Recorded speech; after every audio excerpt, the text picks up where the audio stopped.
नमस्कार. मस्त शेतामध्ये निवांत बसलोय.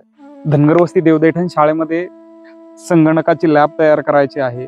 मागील महिन्यामध्ये एक व्हिडिओ पाठवला होता. डॉक्टर गणेश रासकर सर यांनी शाळेच्या संगणक लॅबमध्ये संगणकासाठी 35,000 रुपयांची मदत पाठवली होती. ज्यावेळी त्यांचा व्हिडिओ पाठवला त्यावेळी सर म्हटले की सर शाळेमध्ये किती संगणक बसवायचे आहेत, काय नियोजन आहे, तर त्यांना त्याबद्दल माहिती सांगितलं. म्हटले हरकत नाही, मी माझ्या मित्रपरिवारांमध्ये आणखी आवाहन करतो. आणि त्यांनी तो व्हिडिओ त्यांच्या मित्रांच्या ग्रुपवर पाठवला. बघा ना, किती किती मोठी गोष्ट आहे. सरांचे नातेवाईक, त्यांचे मित्र यांनी एकत्रित मिळून आणखी 35,000 रुपये जमा केले आणि ते शाळेच्या खात्यावर पाठवले. खरं तर अनेक हात ज्यावेळेस एकत्र येतात तर एखादं मोठं कार्य देखील सहज होऊन जातं, याचीच ही प्रचिती आहे.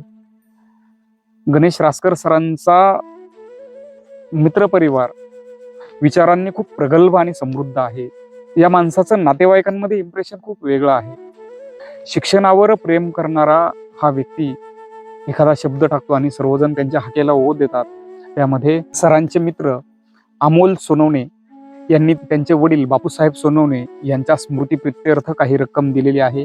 त्याबरोबरच रासकर सरांचे मेहुणे सत्यजित बनकर यांनी त्यांचे वडील अशोक बनकर यांच्या स्मरणार्थ काही रक्कम पाठवली आहे. त्याबरोबरच सरांचे साडू हनुमंत टिळेकर यांनी त्यांचे वडील सुदाम टिळेकर यांच्या स्मृतीप्रित्यर्थ काही रक्कम पाठवली आहे.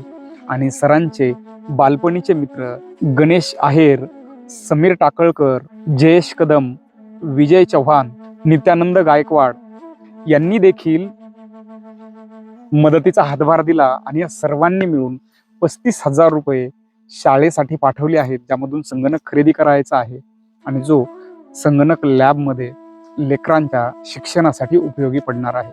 सरांचं गाव तळेगाव दाभाडे, तिथून धनगरवस्ती सारख्या शाळेबद्दल विचार करणं, आपल्या मित्रपरिवाराला आवाहन करणं आणि त्यातून ही मदत जमा होणं आणि ती पाठवणं केवळ सलाम आहे.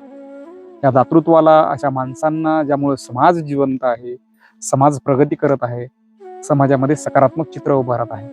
आपले मनापासून धन्यवाद. सर्व मित्रपरिवारांचे देखील मनपूर्वक धन्यवाद. थँक्यू.